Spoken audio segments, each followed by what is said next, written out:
Usa dihang imong makita ang imuhang posisyon mga igsoon diri sa pulong, no? Dira mo mupukaw na sa imong hingpit na pagtuo.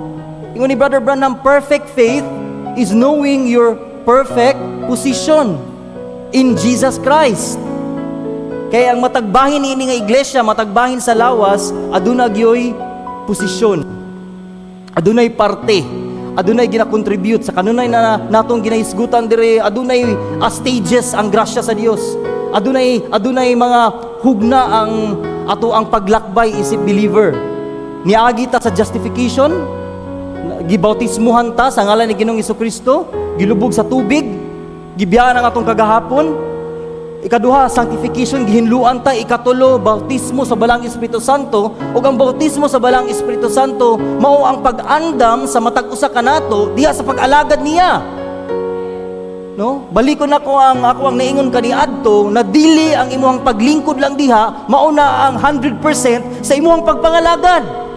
Tungod aduna kay specific position atubangan sa Dios. Pero nayuban ka nato na magdili-dili mga igsoon, no? Unang ginaingon sa tong pastor na singlon ka sa Dios. Sagasa og buluhaton nga gisangon niya ang anak kanimo. Si Jonah mga igsoon adunay buluhaton nga gisangon ngadto kaniya. Apan nagdagandaga ning kalagyo siya, ning dagan siya. Imbis na panung sa Ninive, niadto siya sa Tarshish. Amen.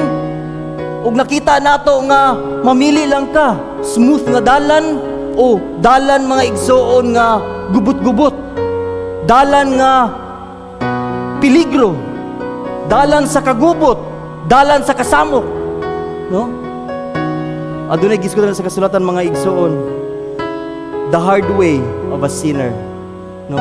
When you run away from the calling of God in your life.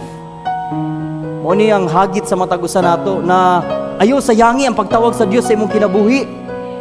Arang susiha ang imong kinabuhi kung kini ba nga kinabuhi nimon nagabunga ba ni og mga bunga nga mao'y nagapamatuod kung unsa kang klase na kahoy. Ayo og sugot na magsigil ang kag-angkon, no? Nga bride ko. Magtotoo ko, pero walay bunga nga makita diha sa imong kinabuhi. Amen. Unsay ingon ni Ginoong Hesukristo? No? Tungod kay walay bunga ang usa ka kahoy nga higera, iya kiningi. Gitunglo mga igsoon og kinalaya ang dahon og namatay ang punuan, nauga kini.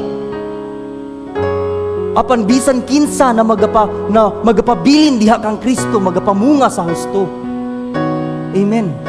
Og ang maong pagpabilin mga igsoon mao ang imuhang pagsubmitar ngadto sa iyang hingpit na kabubuton. Ang hagit sa matag usa nato, take part sa buluhaton. Contribute, dili kwarta, kundi ang imuhang kusog. Amen.